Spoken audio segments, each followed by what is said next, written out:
साथियों, आपका स्वागत है। आज हम हाजिर हैं आपके साथ राज कॉमिक्स में लाश की तलाश बाकेलाल का एक और हंसता गुदगुदाता कॉमिक्स लेकर। आप सबसे अनुरोध है कि लास्ट तक बने रहिएगा और इस कॉमिक्स का आनंद लीजिएगा। शुरुआत करते हैं लाश की तलाश बाकेलाल।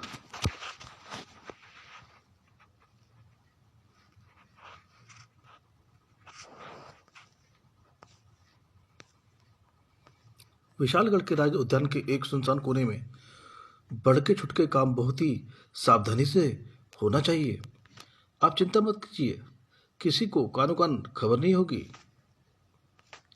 तो फिर यह पेशगी रख लो, शेष काम होने के बाद काम हुआ ही समझें। उधर महामंत्री धर्म सिंह की देखरेख में राजमहल को दुल्हन की तरह सजाया जा रहा था। शाबाश, मुख्य द्वार से पंडाल तक फूलों की दरी बिछा दो। इस सजावट का कारण था कि राजा विक्रम सिंह के पुत्र का नामकरण समारोह पूरे नगर के अलावा आसपास के राज्यों के राजाओं को भी रात्रि भोज में आमंत्रित किया गया था। अतः तैयारी जोरों पर थी। 56 तरह के व्यंजन। वाह शरीफचंद, आज तो दावत का मजा आ जाएगा। महाराज स्वयं महारानी स्वर्णलता के कक्ष में नन्हे राजकुमार के साथ उपस्थित थे।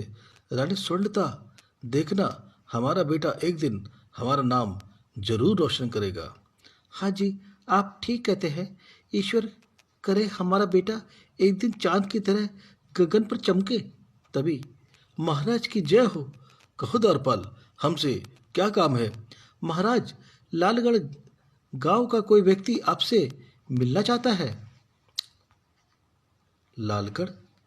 इस समय हम उससे कैसे मिल सकते हैं?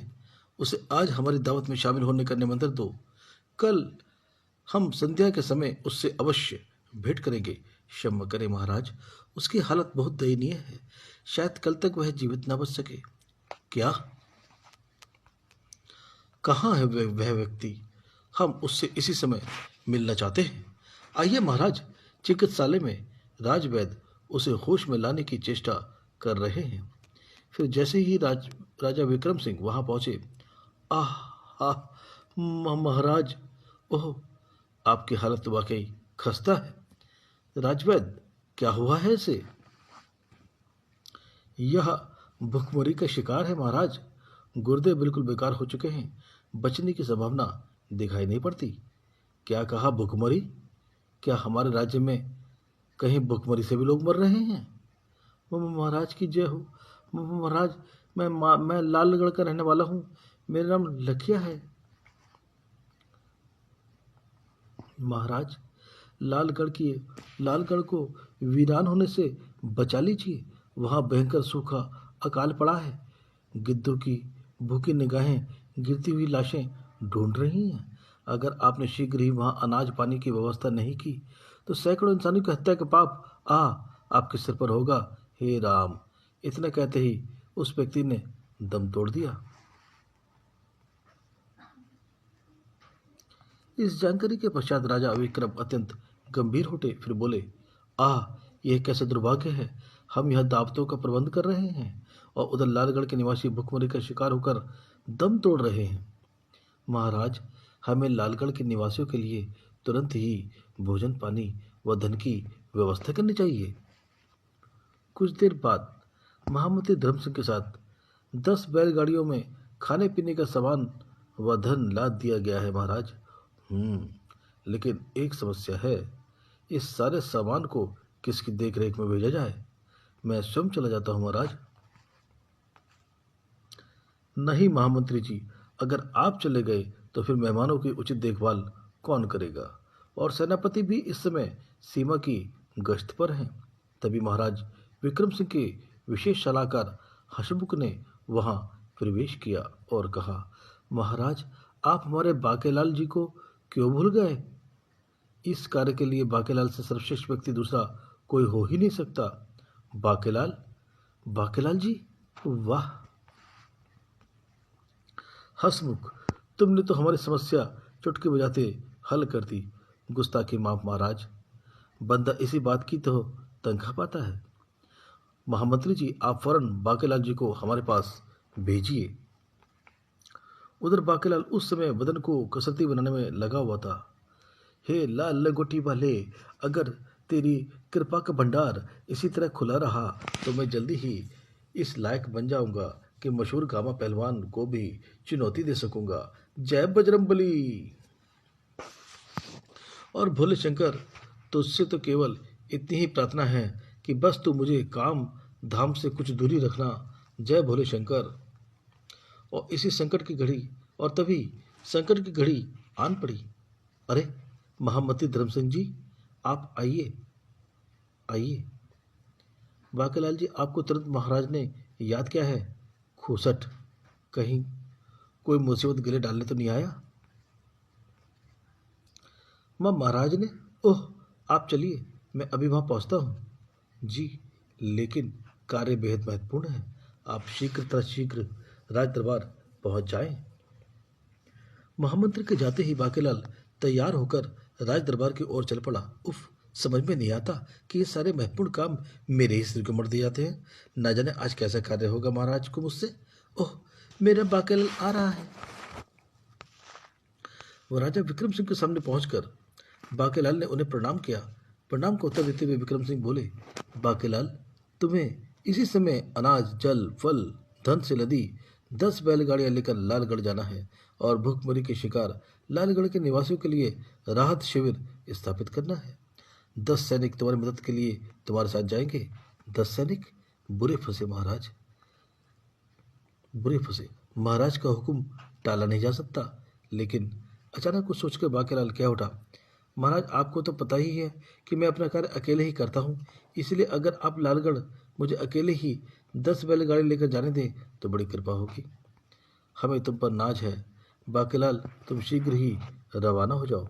जो आज्ञा महाराज। हैं? और फिर कुछ देर बाद मैंने सारी बैलगाड़ी को एक दूसरे के पीछे बांध दिया है। अब जहाँ पहली गाड़ी जाएगी वहीं बाकी की 9 भी जाएंगी। वाह, ईश्वर तुम्हारी यात्रा सफल करे। इस प्रकार बाकेलाल लालगढ़ की ओर चल पड़ा। वाह, यह हुई ना कोई अक्लमंदी की बात। बड़े दिनों से महल में पड़ा ऊब रहा था, अब कुछ दिन किसी दूसरे नगर में चैन की बंसी बजाऊंगा। लालगढ़ वासियों को मरने दो भुखमरी से। उधर लालगढ़ में चारों ओर भुखमरी फैली थी। हे भगवान, हम पर रहम कर बरसा दे रिमझिम सावन की झड़ी, या फिर इसी पल हमें मौत दे दे। भूख प्यास अब और बर्दाश्त नहीं होती। लगता है हम सब यूं ही तड़प तड़प कर मर जाएंगे। पानी, आ हौसला रखो भाइयों। लखिया हमारा संदेश विशालगढ़ तक अवश्य पहुंचा देगा और महाराज हमारी मदद के लिए कुछ उपाय अवश्य करेंगे। लेकिन कुछ दिन और यूं ही बीत गए। अब तो लालगढ़ के निवासियों की हालत और भी खस्ता हो गई। उफ, लगता है लखिया हमारा संदेशा महाराज तक नहीं पहुंचा पाया, अन्यथा महाराज हमारी मदद के लिए अन्न जल अवश्य भेजते।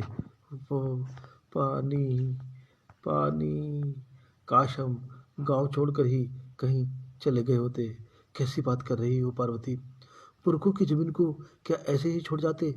हम यहीं पैदा हुए हैं, यहीं मरेंगे। जबकि लालगढ़ के निवासियों की मुसीबत से दूर बाकेलाल राग रंग में डूबा था। बाकेलाल तो नाच गाना देख रहा है। शीघ्र ही बाकेलाल ने सारी जमा पूंजी अपने ऐशो आराम में उड़ा डाली।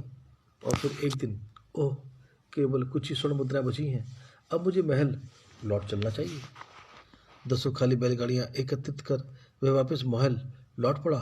राह में क्यों न लालगढ़ भी होता चलूं, कोई कहानी गढ़ के वहां के लोगों को सुना दूंगा और इन बची खुशी मुद्राओं से थोड़ा भोजन खरीद कर उन्हें सौंप दूंगा, वरना मेरी शिकायत करके विशालगढ़ भी पहुंच सकते हैं। ऐसा सोचकर उसने बैलगाड़ियों का रुख लालगढ़ की ओर कर दिया। उधर लालगढ़ के निवासी अब मृत्यु की प्रतीक्षा में ही जी रहे थे। अचानक एक तीव्र अट्टहास वहां गूंज उठा।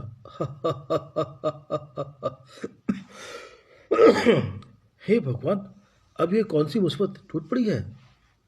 नजर उठी तो सामने खड़ा था एक भयंकर राक्षस।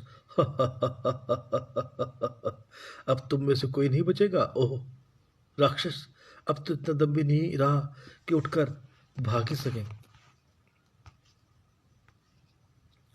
राक्षस की बात सुनते ही लालगढ़ के निवासियों के चेहरे प्रसन्नता से खिल उठे।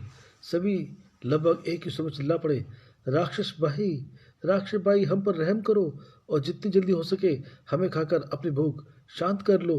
आए, ये तो स्वयं ही मरने को उतारू हैं और इनमें ना तो इतना दम है कि उठकर खड़े भी हो सके।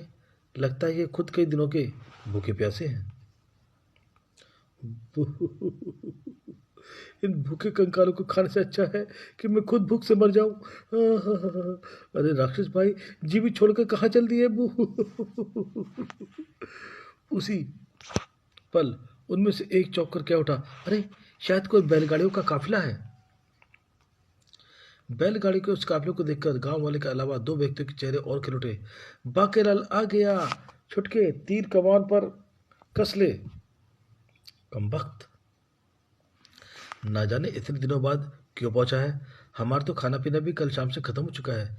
इसे छलनी करने में अब देर नहीं लगाऊंगा। जरा निकट तो आने दे से।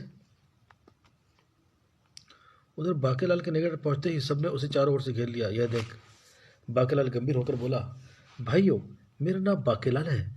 मुझे आपकी हालत देखकर सचमुच बहुत रोना आ रहा है, लेकिन क्या करता। विशालगढ़ से लालगढ़ के रास्ते में भीषण आंधी तूफान में फंस गया था। सारा खाना पानी भी बर्बाद हो गया। जो कुछ बच गया उसे लेकर सीधा चला आ रहा हूँ। 2 दिन से मैंने भी अन्न का दाना नहीं चखा। आपसे विनती है कि इस भोजन को ग्रहण करें और मेरी शिकायत महाराज से मत करना, वरना मैं कहीं का नहीं रहूंगा। यह सुन गांव का मुखिया प्रसन्न होता हुआ बोला, अरे तो इसमें रोने की क्या बात है? हमें तो आपका शुक्रिया अदा करना चाहिए कि आप देरी से यहाँ पहुंचे। क्या मतलब? जी हाँ बाकेलाल, अगर आप यह खाद्य सामग्री लेकर पहले ही आगे होते तो आज शायद हम जीवित नहीं रहते। मैं कुछ समझा नहीं। मुखिया ने राक्षस के आने से पहले भूखे ही चले जाने की बात उसे बताने के साथ ही कहा, अगर आप आज से पहले भोजन ले आते तो यकीनन हम उसे ग्रहण करके स्वस्थ हो जाते। उस अवस्था में वह राक्षस हमें अपना भोजन बनाए बिना ना छोड़ता। ओह, समझा, तो ये बात है। आप तो हमारे लिए जीवनदाता बनकर आए हैं। आपके दर्शन पाकर हम धन्य हो गए। फिर भला शिकायत कैसी? बोको बोलो बाकेलाल जी की जय। वाह रे प्रभु, तेरी माया, यह भी अपने चक्कर चला दिया। उसी पल आखिर मेरे शिकार मिल ही गया। अरे बाप रे, यह राक्षस तो फिर लौट आया। मर गए। इन सब में मैं ही सबसे हट्टा कट्टा हूँ। यह मुझे बिना डकार लिए ही हजम कर जाएगा। कहाँ फंस गया रे मैं। उसी क्षण छोड़ दे तीर, यह गया। और बाकेला उछलकर राक्षस के पाँव में गिर पड़ा। राक्षस जी, कृपा कर मुझे जाने दो। मुझे खाकर तो आपका जायका ही बिगड़ जाएगा। आप चाहे तो बैलगाड़ी से जुते सारे बैल खा जाइए, लेकिन लेकिन लेकिन आए आ भागो। ओह, अगर मैं ठीक समय पर राक्षस के पाँव में न गिर पड़ता तो ये सभी तीर मेरे सीने में आ धंसते। राक्षस मारा गया, राक्षस मारा गया। ये लालगढ़ निवासियों ने बाकेलाल को प्रसन्नतापूर्वक खड़ा किया। फिर बोले, आपने तो कमाल कर दिया बाकेलाल जी। राक्षस को किस चतुराई से मार डाला। मैं लेकिन एक बात समझ में नहीं आई, आपके दोनों साथी भाग क्यों खड़े हुए? और तभी बाकी कुछ कह पाता कि तभी आकाश तेज गड़गड़ाहट से गूंज उठा। फिर देखते देखते काले काले बादल उमड़ घुमड़ आए और मूसलाधार वर्षा होने लगी। आहा, भगवान ने हमारी सुन ली। अब कोई भूखे प्यास से नहीं मरेगा। बाकेलाल जी के शुभ चरण हमारे लालगढ़ में पड़ते ही हमारी सारी मुसीबतें दूर हो गई हैं। वट, क्या? बोलो बाकेलाल जी की जय, बोलो इंद्र देवता की जय। अब तो मुझे तुरंत यहाँ से फूट लेना चाहिए। फिर बाके अपनी जय जयकार सुनने के लिए वहां नहीं रुका और एक बैलगाड़ी लेकर वापस विशालगढ़ की ओर चल पड़ा। आखिर वो ठिगना और लंबा व्यक्ति कौन था जो मेरी जान लेना चाहते थे? और जब बाकेलाल महल पहुंचा, अरे बाकेलाल जी, आप लौट आए। आपको तुरंत महाराज जी के पास भेजने की आज्ञा है। महाराज के पास? ओह। मुख्य द्वार पार कर बाकेलाल जैसे ही आगे बढ़ा के, अरे बाकेलाल जी, आप तुरंत महाराज जी से मिल लीजिए।